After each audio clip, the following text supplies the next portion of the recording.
नमस्ते। श्री माँ का योग, ये हम लोगों ने फ्रेज चुनी है क्योंकि श्री अरविंद के योग को अनेकों नाम से अलग अलग समय जाना जाता है। जो सबसे प्रचलित टर्म है वो है इंटीग्रल योग, पूर्ण योग। और जो थोड़ा प्रचलित नहीं है लेकिन कहीं कहीं पर इस्तेमाल होता है, the yoga of supramental transformation. लेकिन श्री अरविंद ने एक शब्द यूज़ किया है जो इस योग की चाबी है, वो है द मदर्स योग। तो वो टर्म मैं प्रेफर करता हूँ क्योंकि उसमें सब कुछ एक समग्रता के साथ दिया हुआ है। द मदर्स योग, उसमें सब कुछ है, निहित है इस शब्द में। तो द मदर्स योग को कौन हमको समझा सकता है? माता जी। तो कई बार ये बात बोली भी गई है कि अगर इस योग को समझना है तो सबसे सुंदर है माता जी की वाणी को पढ़ना। पर कई बार हम लोग, ये भी एक प्रेस्टीज इशू भी होता है, हम श्री अरविंद को सीधा लाइव डिवाइन पढ़ेंगे। बहुत सुंदर है, बहुत अच्छी बात है, इसमें कोई बात डाउट नहीं है। लेकिन अगर हम साथ में कम से कम दी मदर्स राइटिंग्स पढ़ें तो वो सब कुछ है जो उन राइटिंग्स में है, श्री अरविंद की आर्य राइटिंग्स में। और बहुत कुछ है जो आर्य पीरियड की राइटिंग्स में संकेत है। तो माँ ने उसको डेवलप किया है क्योंकि माँ छोटे छोटे कदमों पे हमको ले जाती हैं, चला के, वो हाथ पकड़ के। तो श्री अरविंद इस तरह से डिस्क्राइब करते हैं, किंडरगार्टन जैसे यहाँ पर है, फिर किंडरगार्टन के बाद प्राइमरी स्कूल, फिर हायर सेकेंडरी, फिर ग्रेजुएशन। तो अगर आप माँ कैसे ले जाती हैं, लोअर के नर्सरी, लोअर केजी, अपर केजी, स्टैंडर्ड 1, स्टैंडर्ड 2, एक एक स्टेप को। तो आज हम एक स्टेप की बात करेंगे जिसकी बहुत कम चर्चा होती है। कई बार उसको बड़े हे दृष्टि से भी देखा जाता है कि एक सब लोग सुपरामेंटल बीइंग। पहले तो श्री अरविंद ने स्पष्ट किया है इस योग का लक्ष्य व्यक्तिगत रूप से सुपरमैन बनना या सुपरामेंटल बीइंग बनना नहीं है, वो एक कॉन्सिक्वेंस है। ये जानना जरूरी है कि भाई इस योग में अल्टीमेटली कहाँ तक व्यक्ति पहुँचता है। लेकिन इस योग में अगर हम ये मान के चलते हैं कि हम सुपरमैन और सुपरामेंटल बीइंग बनेंगे तो बहुत जल्दी ही ईगो, अहंकार हावी हो जाता है। और 4 कदम हम चले नहीं कि हम समझने लगते हैं कि हमें, जो हिंदी में कहावत है, सुरखाब के पर लगाए हैं और बाकी मनुष्य ये तो कुछ भी नहीं है। तो इस प्रकार से हम एक अहंकार की दुनिया में एक स्वप्न जाल बुन लेते हैं।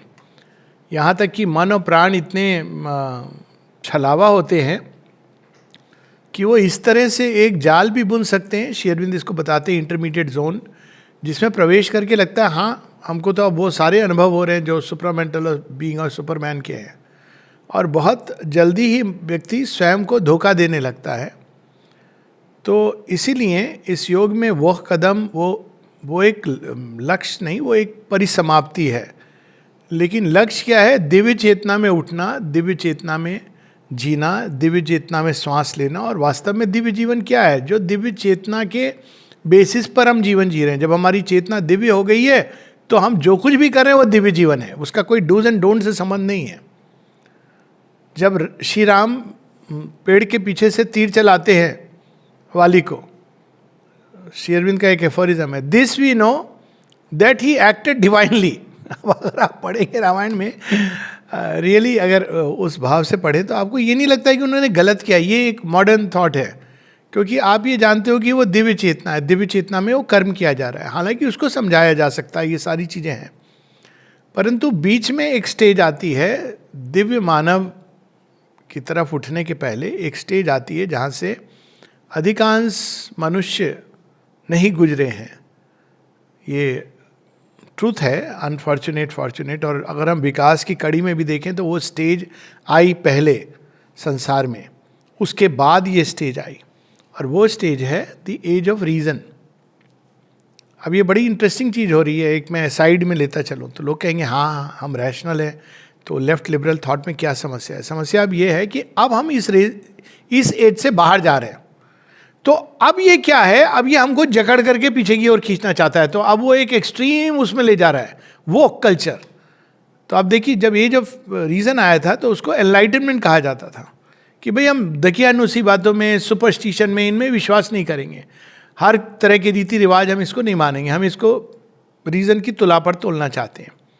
तो अच्छा था एक तरह से, उसने ऑर्गेनाइज रिलीजन्स को ब्रेक किया, यूरोप में किया, इस्लाम में अब ये प्रारंभ हुआ है मूवमेंट, बहुत अच्छा मूवमेंट है। अबू बिन सालम जी को वास्तव में सलाम है कि उन्होंने एक इनिशिएट किया है, भगवान की प्रेरणा आई एम श्योर। कई लोग एक्स मुस्लिम, मतलब दे आर थिंकिंग रैशनली कि ये क्या है, धरती चपटी है और वो हवा गोल गोल घूम रही है, मतलब इस तरह की कौन सी हम बातों में विश्वास कर रहे हैं कि वो रूह चली जाती है, निकल आती है। If you read it very primitive. Even Christianity में इस तरह की बड़ी अजीब अजीब से, भगवान ने 6 दिन दुनिया बनाई, 7वें दिन उन्होंने रिलैक्स किया, तो आप संडे मना रहे हैं। मतलब देखा जाए तो कोई भी एक राइट थिंकिंग पर्सन जो रैशनल है वो इनको नहीं मान सकता। ऐसी चीज़ें हम देखते हैं यदा कदा हिंदू धर्म की कुछ कहानियों में मिलती हैं। तो इसमें क्योंकि हिंदू धर्म में कांस्टेंट, सनातन धर्म में एक परंपरा रही आगे बढ़ते रहने की, तो लोगों ने उनको इंटरप्रेट किया सही लाइट में, इंटरनलाइज किया, द्रौपदी को इंटरनलाइज किया, दुर्गा को इंटरनलाइज किया। तो इस कारण ये चीज़ बची रही, क्योंकि उसके पीछे जो मूल स्पिरिचुअल तत्व था उसको पकड़े है, नहीं तो वो भी वैसी ही लगती, अजीब सी लगती। और इसी कारण अब हम देखें, अगर 10,000 वर्षों से जो चीज़ चल रही है उसमें कितने मॉडिफिकेशन, चेंजेस आए और अभी भी आ रहे हैं। तो एक स्टेज जो आती है जब एक रीज़न का रोल होता है हमारे विकास की अवस्था में, दिव्य मानव या इवन देव मानव, देव मानव दिव्य मानव के पहले जो आइडियलिस्टिक व्यक्ति है, जो एक आइडियलिज्म से ड्रिवन है, उसके पहले एक स्टेज आती है जो है एक रैशनल, बुद्धिजीवी मानव। तो वो बुद्धि का स्थान है, उससे अगर हम बाईपास करते हैं तो लड़खड़ा के गिर पड़ते हैं। तो यहाँ माँ हमको उसके बारे में कुछ बता रही हैं। Collected works of Mother volume 4 से है, page 45। But before one reaches a higher state of consciousness, कि ये सब ठीक है, आपने पढ़ा, एक उच्च चेतना है, ओवर माइंड है, हायर माइंड है, लेकिन उसके पहले, before one reaches, there is a stage where one can develop in oneself the faculty of reason. अब देखिए, तंत्र में भी ये 3 स्टेज बताई गई हैं। एक है जब पशु जैसे हम हैं, तब किसकी भक्ति करते हैं? शिव जी की, as Pashupati, lord as of the animal herd, Pashupati. उसके बाद आती है वीर भाव, जब आपको अपने ही अंदर जो आपका संकल्प की शक्ति है, बुद्धि की शक्ति है, उसके द्वारा आपको ये जो इंद्रियगत बहुत सारे इंस्टिंक्टिव, वाइटल, प्राण के जो रिएक्शंस होते हैं उनको आपको कॉन्कर करना पड़ता है। उसके बाद आता है वीर भाव के बाद, उसको कहते हैं लायन मैन। उसके बाद आपका जो नेक्स्ट स्टेप आता है, तब आता है गोपाल। तब कृष्ण जी आ जाते हैं, बांसुरी बजा रहे हैं, आप डांस कर रहे हो, जा रहे हो। पर ये जो बीच की स्टेज है, माँ बताती हैं कि वो कौन सी स्टेज है? Where one can develop in oneself the faculty of reason, a clear, precise, logical reason. अब हम सब कहते हैं भाई हम तो तर्क युक्त है। तर्क क्या होती है? कई बार इस किताब में लिखा है इसलिए तर्क युक्त है, या एक खींच खांच के तर्क बना देते हैं, ऐसे से तर्क जहाँ कुकृत्यों को जस्टिफाई कर दिया जाता है। क्यों? क्योंकि वो तर्क वो नहीं होता है। तर्क में लॉजिक ऑल्सो एन आर्ट, इसमें प्रेमाइसेस होती हैं, आप उससे भटक नहीं सकते हैं। आप ये नहीं कर सकते हैं, you have to stay very focused. आप ये नहीं कह सकते कि नहीं, आप मैं एक नई चीज़ बीच में डाल दूंगा।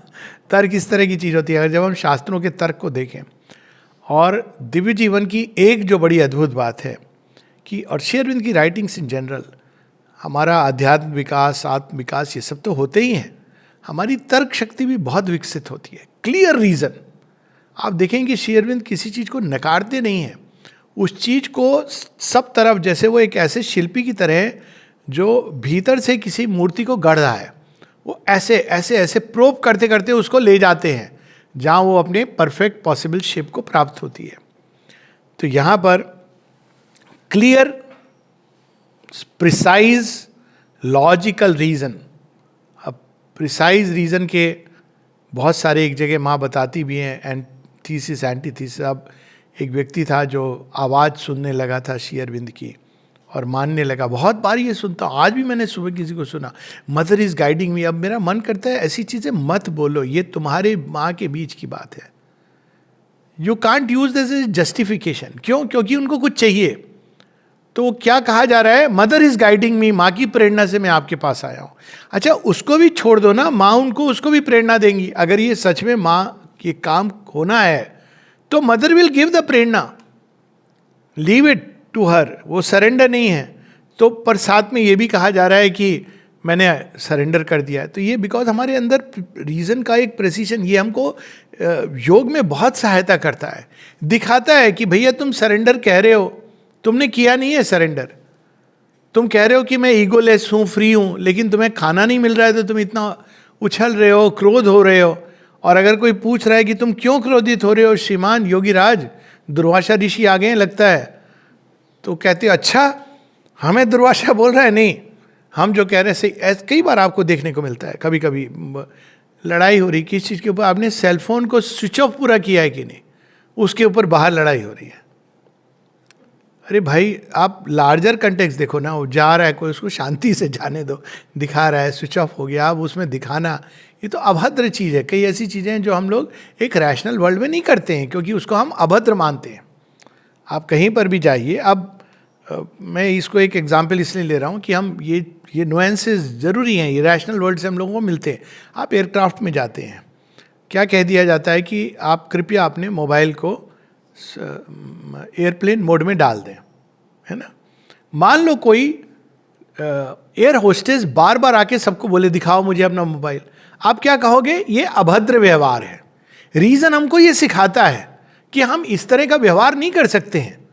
ये एक ट्रस्ट होता है कि भाई हमने बोल दिया और समझ गया है, आपने समझा दिया उस व्यक्ति को कि प्लेन चलने में बाधा होगी, तुम ही जमीन पर पड़े होगे, तुम्हारा मोबाइल कहीं और पड़ा होगा। तो लेकिन जब हम रैशनलिटी भी डेवलप नहीं करते हैं तो हमारे व्यवहार लगभग पशु जैसे होते हैं। लेकिन हम उसका रीजन देते हैं, नहीं अलाउड नहीं है, या नहीं उन्होंने कहा है, जबकि वो रीजन क्लियर और प्रिसाइज रीजन नहीं है, क्योंकि हमको स्वयं नहीं मालूम है। हम केवल एक वर्ड यूज कर रहे हैं डिफेंस के लिए। तो ये बहुत एक अपने आप में एक अद्भुत बात है जो मॉडर्न सिविलाइजेशन में आई है। ये एक सुंदर बात है जो हमको जाननी चाहिए। तो यहां मां कह रही clear precise logical reason, subjective sufficiently objective in its vision of things. ये भी है उसमें सफिशिएंटली ऑब्जेक्टिव। एक मैंने बहुत सुंदर एक रिप्लाई पढ़ा, किसी ने मुझे भेजा, कोरा पे था, मैं नहीं, किसी ने भेजा कि अरे वो आपका वो है क्या, मैंने कहा हाँ। तो कहा अरे बड़ा सुंदर उसने लिखा। किसी ने पूछा श्री अरविंद के बारे में, तो उसने उत्तर दिया। उत्तर कैसे प्रारंभ हो रहा है कि मैं ये उत्तर दे रहा हूँ, लेकिन मैं प्रारंभ में ये कह दूँ कि मैं श्री अरविंद को प्रेम करता हूँ और मैं यहाँ पर पढ़ा हूँ, इसलिए हो सकता है कि मैं पूरी तरह ऑब्जेक्टिव नहीं रह पाऊँ। अब ये जो है ये एक ऑनेस्ट स्टेटमेंट है, और उसके बाद आप इस चीज़ को बता रहे हैं। तो ये भी एक कला है। ऑब्जेक्टिव का मतलब धूर्तता नहीं होती है। ये नहीं होता ऑब्जेक्टिव कि आप किसी का एक सुंदर साइड इग्नोर कर रहे हो, एक साइड प्रोमिनेंट कर रहे हो जबरदस्ती वेस्टेड इंटरेस्ट से, जैसा कि एक राइटर ने किया था, एक पूरी किताब लिखी थी share. That is not objectivity, that is misusing. Objective है कि आप चीज़ें जैसी हैं वैसी देखते हो, आप ढूंढ ढांड के नहीं लाते हो कि अच्छा फला ने इसके बारे में कुछ गंदगी कही थी तो हम लिख दें। उसका कोई ना प्रमाण है ना कोई औचित्य है, आप उसको ज़बरदस्ती ला के स्टिक कर रहे हो, और जितनी ग्रेटनेस की चीज़ें उसको छिपा रहे हो। That is not objectively. Objectivity जब माता जी ने एक बार उसका क्लासिकल एग्जाम्पल हो, ये दोनों में भेद देखिए। एक श्री अरविंद की बायोग्राफी है जो ऑब्जेक्टिविटी के नाम पर केवल एक स्लैंडर थी, और एक दूसरी बायोग्राफी है जिसमें माँ ने कहा था कि ऑब्जेक्टिव बायोग्राफी, और उनको कहा था कि तुम ऑब्जेक्टिवली डिटेल्स श्री अरविंद के जीवन के पौंडीचेरी के पहले उसको तुम पढ़ करके तुम लिखना, और पौंडीचेरी के बाद का नहीं लिखना क्योंकि उसको कोई नहीं लिख सकता है। ये भी कह दिया। तो कौन थे वो? ऋषभ चंद जी थे। तो उन्होंने डॉक्यूमेंट्स, आप देखिए उन्होंने कैसे स्टडी किया एक एक डॉक्यूमेंट्स करके, और तब वो श्री अरविंद के जीवन चरित्र को लिखते हैं। अद्भुत किताब है और ऑब्जेक्टिव किताब है, एक वर्ड एग्जेजरेटेड नहीं है, clear precise logical, he was like that. और तब आप उसको पढ़िए तो ये एक ऑब्जेक्टिव, सफिशिएंटली ऑब्जेक्टिव। अब माता जी ने यहाँ सफिशिएंटली लिख दिया है क्योंकि कंप्लीट ऑब्जेक्टिविटी ये ह्यूमन बीइंग के लिए संभव नहीं है। तो सफिशिएंटली ऑब्जेक्टिव उसमें भी आता है ये। फॉर एग्जांपल बाली जब पूछता है अब देखिए सफिशिएंटली ऑब्जेक्टिव का क्या अर्थ होता है। वाली राम जी से प्रश्न करता है, मैं वेरी सुग्रीव प्यारा समदर्शी, तब नाम कहा, आपका नाम तो समदर्शी है, मुझे मार डाला। और सुग्रीव, अच्छा बाली की ये प्रॉब्लम नहीं है कि पीछे से मारा, ये हम लोगों की प्रॉब्लम है, मुझे मारा ही क्यों, मैंने आपके साथ क्या किया था। और सुग्रीव को आपने प्यारा बना लिया। अब जो श्री राम, श्री अरविंद की मैं कहने वाला था, श्री राम की जो लॉजिक है, you will see how clear precise वो एक्सप्लेन करते हैं कि क्यों मारा। वो ये नहीं कहते कि मेरी मर्जी तूने इसको मारा, मैंने तुझे मार डाला। इतने प्रिसाइजली समझाते हैं कि क्यों मारा उन्होंने। वैसे ही कई बार लोग, आज भी मैं देख रहा था शंभूक वध, उन्होंने एक सुन लिया, दलित था, उसको मार डाला, और राम जी ने, अरे राम जी मतलब क्लियर प्रिसाइज लॉजिकल रीजन का एक एग्जाम्पल अगर अवतारों में है तो वो श्री राम है। श्री कृष्ण ट्रांसेंड कर जाते हैं, उनके रीजन्स हैं, पर श्री राम का हम देखते हैं कि बड़े क्लियर प्रिसाइज रीजन देते हैं, और उसके पीछे उनके धर्म खड़ा होता है, उसके आधार पर देते हैं। Dharma not as a book writing, but dharma in it's व्यापक रूप।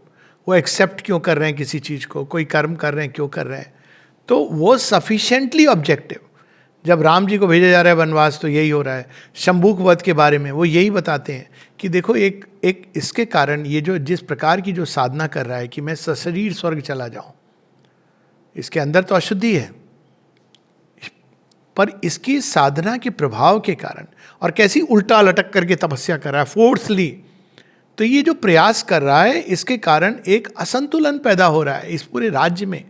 और उसके उस असंतुलन के कारण वो जो ब्राह्मण के पुत्र की हत्या होती है, हत्या नहीं, मर जाता है, अकाल मृत्यु राजा के, न्यायोचित राजा के शासन में नहीं होनी चाहिए।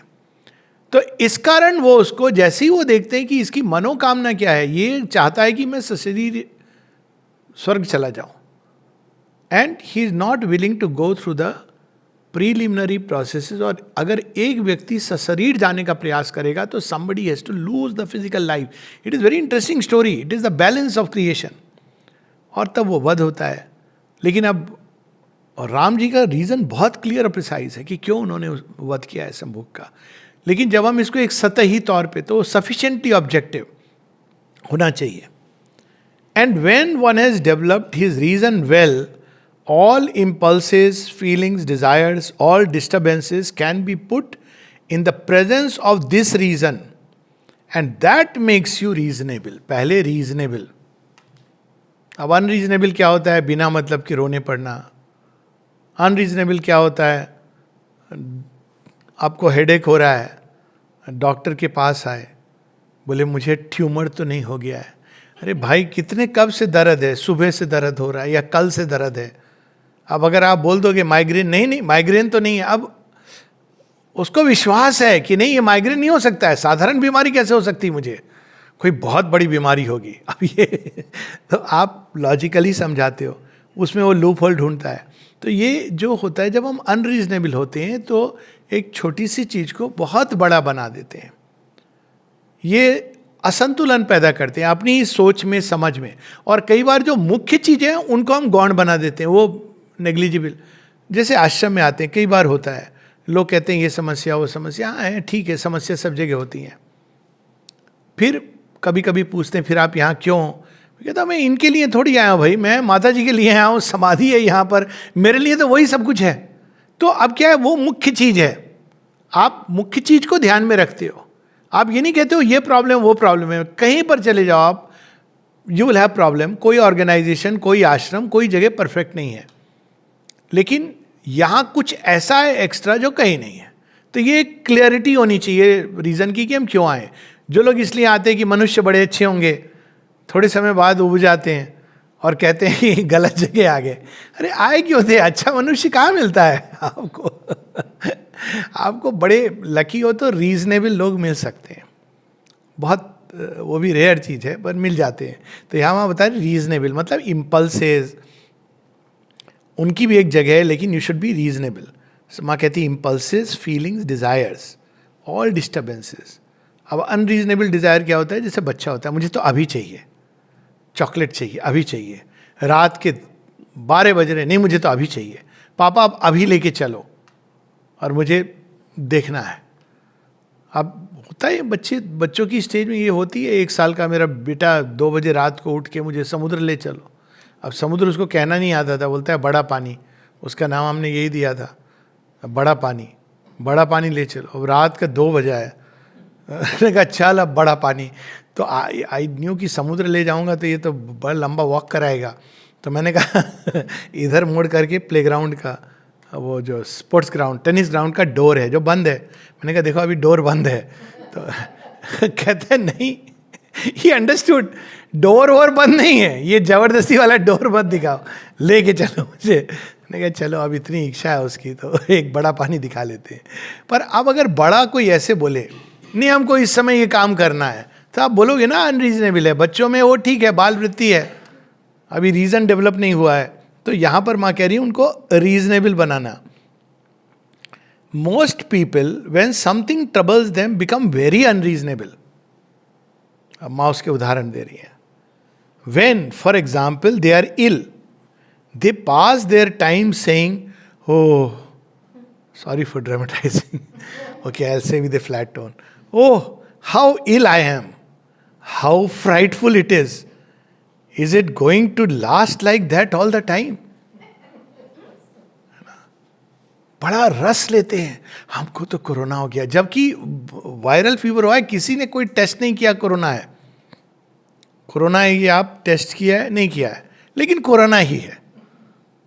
नॉर्मल फीवर भी हो सकता है, नहीं नॉर्मल फीवर कैसे होगा। और उसके बाद ये हमको तो भाई कोरोना हो गया। अब उसमें वो टोन जो आती है ना, लगता है यमराज ही आ गए थे साक्षात। तो यहाँ पर माँ बता रही है कि थोड़ी सी चोट लगती है, और जिसको हिंदी में कहते हैं बात का बतंगड़ बना देना। थोड़ी सी पेट में गड़बड़ है और वो सबको कोस देते हैं। डाइनिंग रूम का खाना होगा, कल उसके यहाँ खाया था, परसों यहाँ पर हमने गुपचुप के दर्शन कर लिए थे। एक छोटी सी आपको प्रॉब्लम ठीक हो जाएगी, चिल, जिसको आज की मॉडर्न भाषा में कहते हैं चिल, शांत रहो। तो यहाँ वहाँ कहती है इमीडिएटली वो बड़ा चढ़ा के बोलते हैं लोगों के बारे में भी। इसीलिए हमको रिडली एक्सेप्ट, अरे उसको जानते हो क्या किया उसने तो मुझे बहुत बस थप्पड़ ही मार दिया। अब आपने अगर ही वर्ड नहीं उसकी नोटिस किया तो आपको लगेगा पता नहीं कितने जोर से चाटा मारा होगा। आप उससे पूछोगे तो आप सोचोगे कम से कम हाथ उठाया होगा। बोले नहीं, मैंने उसको बोला कि तू अपनी हद में रह, लेकिन उसने उसको बढ़ा चढ़ा के, तो हर चीज में वो एग्जेजरेट करते हैं। And naturally it gets worse and worse. अब बीमारी को इससे अच्छा क्या लग रहा है कि आप हलवा पूरी खिला रहे हो।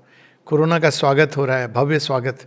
ये व्यक्ति है जो मेरी कद्र जानता है, मेरी भयावह स्थिति को समझता है, तो बढ़ता चढ़ता है। और when some misfortune befalls them they cry out, it is only to me that these things happen, and I was thinking that everything was fine before. थोड़ा आश्रम आए, हड्डी में चोट लग गई। देखो आश्रम में भी हम तो आश्रम आए थे, हमको चोट लग गई। किसी ने गारंटी दी थी कि आपको हर समय हर चीज की सुरक्षा दी जा रही है, और दी भी थी तो उसकी कंडीशंस अप्लाई हैं। आपने कंडीशंस पढ़ी, स्वेट, सिंसेरिटी, सरेंडर। तो और ठीक है, हो गया। कुछ लोग होते हैं अपनी स्ट्राइड में लेते हैं चीज़ों को, हो गया। लेकिन वो आप देखो संसार में लोगों को कितना कष्ट है सच में। अगर हम रीजनेबल व्यक्ति की तरह देखें तो रोज हम 1000 टाइम्स ग्रेटिट्यूड से दिल को भरा रखेंगे, लेकिन हम बस उस एक चीज को देखते हैं। लेकिन हम क्या कहते हैं, हमारे साथ ही ये हो रहा है। बुद्ध को ऐसे किसी ने कहा था, मेरे पिताजी मर गए।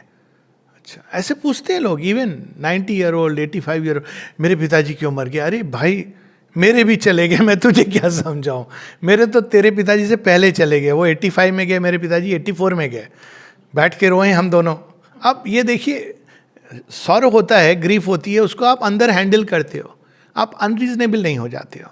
तो बुद्ध से किसी ने कहा, बुद्ध ने कहा मैं ठीक कर दूंगा, जिला दूंगा उनको। अरे हाँ, हमने सुना आप भगवान हैं, तो क्या करना होगा? किसी 5 घर से तू 5 गेहूं के दाने लिया, तो बहुत आसान। नहीं, जिस घर में कभी किसी के पूर्वज उसमें मृत्यु ना हुई हो, आके कहता है तो इतना क्यों परेशान हो रहा है? तो इस प्रकार से हम उसको बढ़ाते हैं। तो माँ कहती हैं and they burst into a fit of tears, a fit of nerves. Well, not to speak of superman, In man himself, there is a higher capacity called reason, which is able to look at things calmly, coolly, reasonably. And this reason tells you, don't worry, that will improve nothing. You must not grumble. You must accept the thing since it has come. बड़ी logical चीज़ है. हो गया. आप कोस रहे हो धरती को कि हम गिर पड़े. बचपन में सिखाते, बड़ी गलत चीज़ सिखाते थे, मारती थी मम्मी. नहीं, इसमें दोष नहीं है. उसका सब्सटेंस क्या है उस गिरने का? ठीक से चलना सीखना आना है बस. कई बार इसमें पापी है, तो अगर कोई मॉरल फॉल हुई, अरे ये तो बड़ा पापी है. अरे पापी नहीं, चल रहा था, गिर पड़ा. अब आप इसको सिखाओ कि चलना कैसे है, फिर हो सकता है गिरे. बड़ी सुंदर वो कहावत है ना, गिरते हैं सह सवार ही मैदान जंग में, बुज़दिल वो क्या गिरे जो घुटनों के बल चले. ये भी एक दृष्टि है. It happens, take it in its stride, get up, walk. ज़्यादा तो पैंट झाड़ लो, पैंट फट गई है तो चेंज कर लो जाके. बस इतना ही करना है. आप जीवित हो, पूरी सृष्टि को खड़ा कर लोगे. और अगर चले गए हो तो चिंता की कोई बात नहीं है. बाकी चिंता करेंगे. श्री कृष्ण यही तो लॉजिक देते हैं ना प्रारंभ में, कि तू कैसी बात कर रहा है. वो जो सोचना नहीं चाहिए, जिनके बारे में ग्रीफ, तू वो कर रहा है. और पंडित कहता है, लॉजिक क्या कहते हैं? कहते हैं कि जो आया है वो मृत्यु को प्राप्त होगा, ये तू जानता है. अर्जुन कहते हैं यस सर. तो फिर तो तू ये क्यों सोच रहा है कि ये कभी नहीं मरेंगे, तू कभी नहीं मरेगा?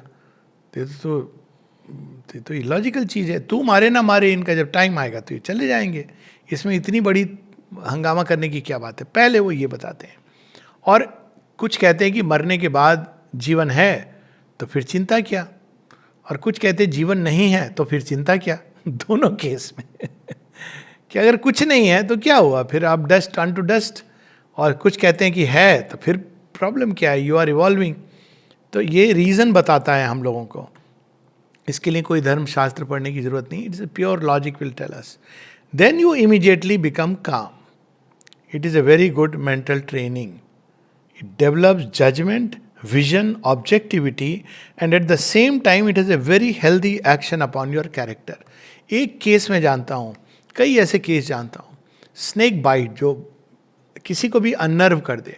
और पहली चीज़ हम लोग यही सीखते थे कि जिसको स्नेक ने बाइट किया उसको बोलो रिमेन काम. क्यों? क्योंकि अगर वो छटपटाएगा तो जहर जल्दी फैलेगा. टूर्निकेट टाई करने के पहले रिमेन काम.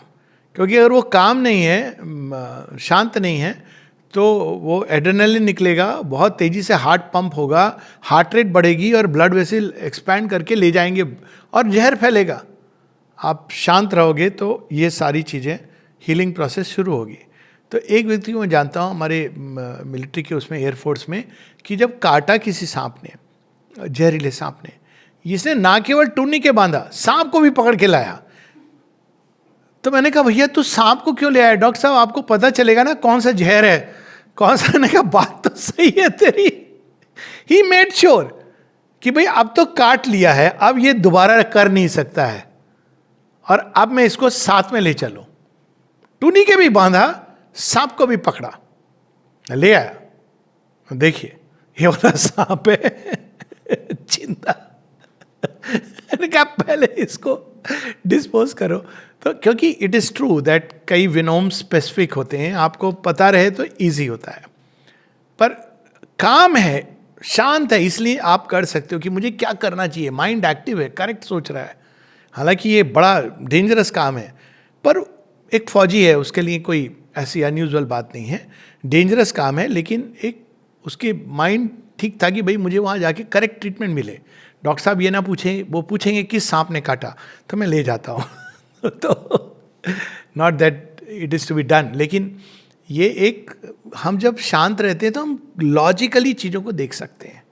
जब हम अशांत रहते हैं तो चीज़ों को लॉजिकली नहीं देख पाते हैं, केवल इमोशन में, इम्पल्स में, इंस्टिंक्ट में एक्ट करते हैं, बाद में पछतावा होता है. तो माँ कहती हैं यदि तुम शांत रहना सीखोगे, रीजनेबल बनोगे, तर्क शक्ति को, बुद्धि को कभी भ्रमित नहीं होने दोगे. ये एक ऐसा इंस्ट्रूमेंट है जो इसके लिए अतिमानव होने की जरूरत नहीं है। और ये चीज़ मैंने देखी है कि बाकी चीज़ें आपको भ्रमित कर रही हैं, बुद्धि को भ्रमित मत होने दो। वो आपको बताएगी कि देखो भाई चीज़ ऐसी है, इसको ओरिएंट भी करेगी। सोल बाहर आ गई तब तो सब कुछ वारे न्यारे है, लेकिन बुद्धि को भ्रमित मत होने दो। इसलिए गीता में क्या कहते हैं श्री कृष्ण कि जब बुद्धि का नाश होता है तो द सेल्फ पेरिशेस। और कैसे नाश होता है? क्रोध, मोह, इसके द्वारा नाश होता है, वो कवर कर लेते हैं। तो यही बात है कि बुद्धि को तुम बुद्धि से पहले कंट्रोल करो, तब ग्रेटर सेल्फ की बात करो। गीता इसी चीज को बताती है अपने ढंग से। It has a very healthy action upon your character, क्योंकि आप एक रीजनेबल व्यक्ति बनोगे। ये नहीं कहीं भी गुस्सा हो गए, कहीं भी आपने अपने अंदर के भड़ास को निकाल लिया और शत्रुता मोल ली, बाद में आपको पछतावा हो रहा है। तो ये सब चीज़ें हमारे कैरेक्टर पे इसका असर पड़ता है।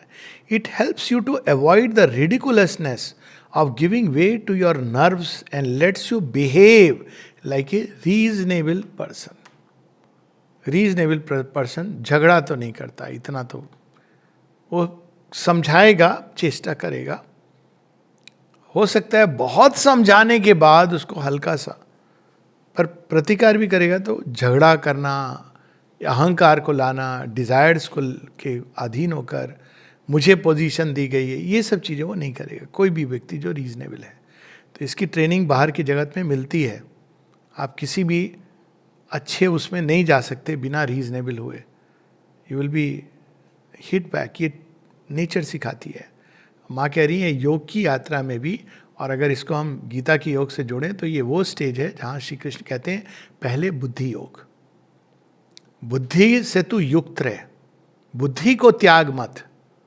काम क्रोध के वशीभूत होकर तू बुद्धि को त्याग देगा, और बुद्धि को त्याग देगा तो आगे जो कुछ मैं बताने वाला हूँ you want be ready for it.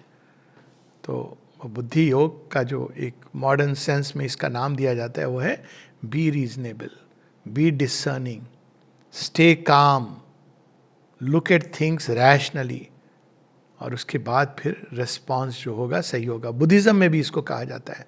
Buddhism में इसको कहा जाता है जो एटफोल्ड पाथ है, राइट परसेप्शन, सही ढंग से चीजों को परसीव करना। फिर कहते हैं राइट अंडरस्टैंडिंग, राइट वैल्यूएशन, सही मूल्यांकन, राइट अंडरस्टैंडिंग, उसके बाद राइट एक्शन, क्योंकि राइट एक्शन बाद में आएगा। तो इसलिए स्टेप बैक करके चीज़ों को सही ढंग से देखना, रीज़न के आधार पर, ये फर्स्ट स्टेप है before we can even talk about supermanhood. नमस्ते।